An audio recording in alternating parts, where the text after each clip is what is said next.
जय श्री कृष्ण। भारत अनंतवेद चैनल पे मैं आप सबका स्वागत करती हूँ। पूर्व कथा में आपने सुना था कि किस प्रकार एक ब्राह्मण अपनी गर्भवती पत्नी को राजा के यहाँ छोड़ जाता है, क्योंकि वो आगे उसके साथ यात्रा करने में असमर्थ थी। ब्राह्मण ने राजा से निवेदन किया था कि जब तक वो लौट कर न आए तब तक राजा उसकी पत्नी की रक्षा करे। ब्राह्मण अपनी पत्नी को राजा के यहाँ छोड़कर प्रसन्नता पूर्वक गंगा स्नान के लिए चला गया, लेकिन इस बीच राजा को ब्राह्मण की पत्नी का स्मरण न रहा। ब्राह्मण की पत्नी अत्यंत स्वाभिमानी थी। राजा ने तो केवल 6 महीने तक का ही अनाज उसे दिया था। 6 महीने समाप्त होने के बाद जब अनाज समाप्त हो गया, तब स्वाभिमानी ब्राह्मणी ने राजा के यहाँ जाकर दोबारा अनाज की प्रार्थना नहीं की और अनाज के अभाव में वो भूख प्यास से तड़प तड़प कर मर गई। इधर राजा इस बात को भूल ही चुका था कि उन्होंने एक ब्राह्मण की पत्नी को अंतपुर में स्थान दे रखा है। इस कथा को आप पूर्व की वीडियो में सुन सकते हैं। जब ब्राह्मण राजा के पास आए और उन्होंने अपनी पत्नी को वापस मांगा, तब राजा ने जाकर देखा कि ब्राह्मणी तो मरी पड़ी है। तब वह भगवान श्रीनिवास के शरण में गए। भगवान श्रीनिवास से उन्होंने प्रार्थना की और भगवान श्रीनिवास के वचन सुनकर राजा अपने नगर में आए और सुंदर सुंदर डोलियों में अपनी रानियों को और एक डोली में मरी हुई ब्राह्मणी को भी बिठाकर वह ब्राह्मण को आगे करके भगवान के दर्शन के लिए चल दिए। अस्थिक कूट सरोवर पर पहुंचकर राजा ने उन सभी स्त्रियों को स्नान करने की आज्ञा दी। उनकी रानियों ने ब्राह्मणी को भी सरोवर में डाल दिया। फिर तो जैसे वो जी उठी, उसके शरीर के सभी चिन्ह पहले की तरह प्रकट हो गए। इसके बाद वह मंगलमय ब्राह्मणी रानियों के साथ स्नान कर सरोवर से बाहर आई और तीर्थ यात्रा से पुनः लौटे हुए अपने पति ब्राह्मण देवता से मिलकर बड़ी प्रसन्न हुई। राजा ने भगवान की पूजा करके ब्राह्मण को धन दिया। 1000 स्वर्ण मुद्राएं और तरह तरह के वस्त्र देकर स्वदेश जाने के लिए उन ब्राह्मण दंपति को विदा कर दिया। ब्राह्मण ने जब अपनी स्त्री का समाचार और भगवान वेंकटेश्वर का प्रभाव सुना, तब राजा को शुभ आशीर्वाद देकर अपने देश को प्रस्थान किया। राजा तोंडमन ने भगवान श्रीनिवास की आज्ञा के अनुसार प्रतिदिन स्वर्ण कमलों से उनकी पूजा की। एक दिन उन्होंने देखा कि भगवान के ऊपर मिट्टी का बना हुआ तुलसी पुष्प चढ़ा हुआ है। इससे हैरान होकर राजा ने पूछा कि ये मिट्टी के कमल और तुलसी पुष्प चढ़ाकर कौन आपकी पूजा करता है। उनके इस प्रकार पूछने पर देवादिदेव भगवान ने स्मरण करके कहा कि हे राजन, मेरा एक भक्त कुम्हार है जो कुरुम ग्राम में निवास करता है। वे अपने घर में मेरी पूजा करते हैं और मैं उसे स्वीकार कर लेता हूँ। भगवान की ये बात सुनकर राजा उस कुम्हार को देखने के लिए गए और उससे पूछा कि भीम, तुम अपने कुल में सबसे श्रेष्ठ हो, बताओ भगवान की पूजा किस प्रकार करते हो। उनके पूछने पर भीम ने कहा कि महाराज, मैं तो कोई पूजा नहीं जानता। भला आपसे किसने कह दिया कि कुम्हार पूजा जानता है। तब तोंडमन बोले कि खुद भगवान श्रीनिवास ने तुम्हारी पूजन की बात कही है। राजा की बात सुनकर कुम्हार को पूर्व काल में दिए हुए भगवान के वरदान का स्मरण हो आया और तब वो कहने लगा कि महाराज, बहुत पहले भगवान वेंकटेश्वर ने मुझे ये वरदान दिया था कि जब तुम्हारी की हुई पूजा प्रकाशित हो जाएगी, तब राजा तुंडमन तुम्हारे द्वार पर आएंगे और उनके साथ तुम्हारा वार्तालाप होगा। तब तुम्हें मोक्ष की प्राप्ति हो जाएगी। ऐसा कहकर पत्नी सहित कुम्हार ने वहां आए हुए दिव्य विमान को देखा और भगवान जनार्दन को देखकर उन्हें प्रणाम कर कर तुरंत ही प्राण त्याग दिए। राजा तोंडमन के देखते देखते विमान पर बैठकर दिव्य रूप धारण करके दिव्य रूप धारणी पत्नी के साथ वो भगवान विष्णु के परम धाम को चले गए। ये अद्भुत घटना देखकर राजा हर्ष से भरे हुए अपने नगर को आए और अपने श्रीनिवास नामक पुत्र का विधि पूर्वक राज्याभिषेक करके बोले कि वत्स, तुम धर्म पूर्वक सभी मनुष्यों का पालन करो और इस पृथ्वी की रक्षा करो। पुत्र को ऐसी आज्ञा देकर बुद्धिमान राजा ने बड़ी भारी तपस्या की। तपस्या करते समय भगवान ने उन्हें प्रत्यक्ष दर्शन दिए। वे श्री तथा भूदेवियों के साथ गरुड़ पर आरूढ़ होकर वहां आए थे। श्री भगवान बोले, हे राजन, मैं तुम्हारी तपस्या से बहुत संतुष्ट हूँ। बोलो, तुम्हारी किस इच्छा को पूर्ण करूं। देवादिदेव भगवान को ऐसा कहने पर सम्राट तोंडमन अत्यंत प्रसन्न होकर हाथ जोड़कर गदगद वाणी से बोले, माधव, मैं आपकी जरा मृत्यु रहित धाम में निवास करना चाहता हूँ। बस मुझे यही मनोवांछित वरदान दे दीजिए। राजा ने ऐसा कहकर भगवान के समीप पृथ्वी पर साष्टांग प्रणाम किया और शरीर त्याग कर दिव्य विमान पर जा बैठे। उस समय गंधर्वों ने उनकी स्तुति की। राजा ने भगवान विष्णु का सानिध्य प्राप्त कर शोक और मोह से रहित, जरा और मरण से वर्जित, पुनरावृत्ति से शून्य वैकुंठ धाम को प्राप्त किया, अर्थात उन्हें मोक्ष मिल गया। श्री सूत जी कहते हैं कि देवाधिदेव भगवान वाराह द्वारा कहे गए इस भविष्य प्रसंग को जो भी कोई सुनता या कहता है, वो सभी कामनाओं को भोग कर अंत में भगवान विष्णु के परम पद को प्राप्त करता है। श्री सूत जी अब स्वामी पुष्पकर्णी के महात्म्य का प्रतिपादन करने वाला इतिहास कहते हैं। एक समय था जब अभिमन्यु के पुत्र राजा परीक्षित धर्म के अनुसार इस पृथ्वी का पालन करते हुए हस्तिनापुर में रहते थे। एक समय वे मृग्य के अनुरुक्त होकर वन में घूम रहे थे। उस समय उनकी आयु 60 वर्ष की थी और वे भूख और प्यास से पीड़ित थे। घूमते घूमते राजा ने एक ध्यान में मगन मुनि को देखा और पूछा, हे मुने, मैंने अभी वन में अपने बाण से एक मृग को घायल किया है। वो मृग भय से कातर हो कहीं भाग गया है। क्या आपने उसे देखा है? मुनि समाधि में थे और उन्होंने मौन व्रत भी लिया था। इस कारण मुनि ने राजा को कोई उत्तर नहीं दिया। तब राजा ने क्रोधित होकर एक मरे हुए सांप को धनुष से उठाकर मुनि के कंधे पर रख दिया और अपने नगर को चले गए। मुनि के एक पुत्र थे जिनका नाम श्रृंग रखा गया था। श्रृंग के कृष्ण नाम वाले एक द्विज श्रेष्ठ मित्र थे।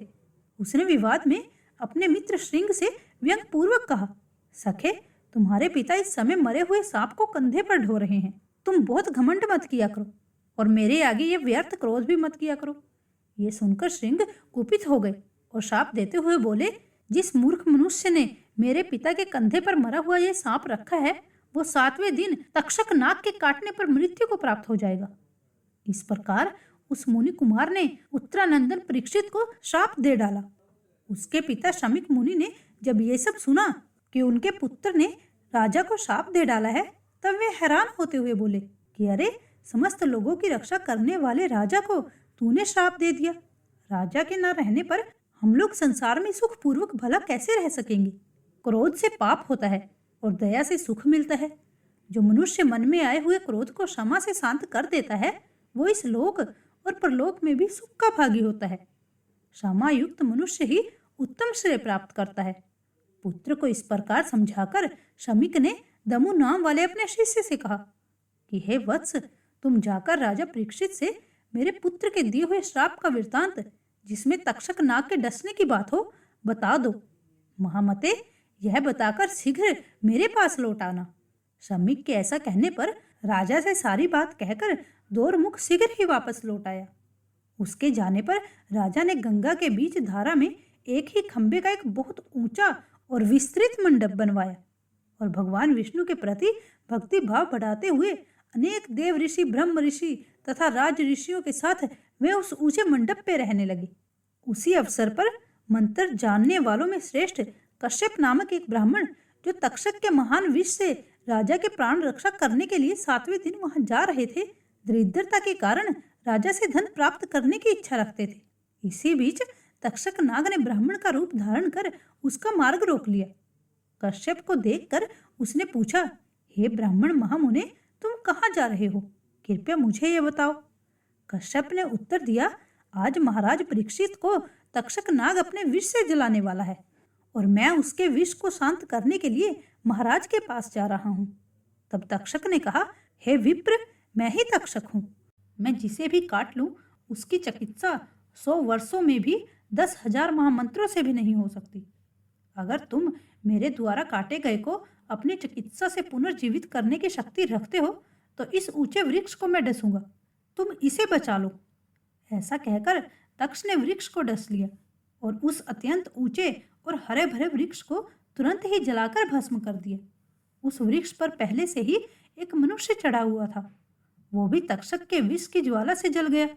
तब मंत्र यज्ञों में श्रेष्ठ कश्यप ने अपनी मंत्र शक्ति से उस जले हुए वृक्ष को पुनर्जीवित कर दिया। फिर से वह वृक्ष हरा भरा हो गया और उसके साथ ही वो मनुष्य भी जी उठा। ये देखकर तक्षक ने मंत्र कुशल कश्यप से कहा, हे ब्राह्मण, राजा तुम्हें जितना धन दे सकता है, मैं उससे दुगना धन तुम्हें दूंगा। इसे लेकर यहीं से वापस लौट जाओ। ऐसा कहकर तक्षक ने उसे बहुमूल्य रत्न देकर वहीं से वापस लौटा दिया। इसके बाद तक्षक ने सभी सांपों को बुलाकर कहा कि तुम सब लोग मुनियों के वेश धारण करके राजा के पास जाओ और उन्हें भेंट स्वरूप फल अर्पित करो।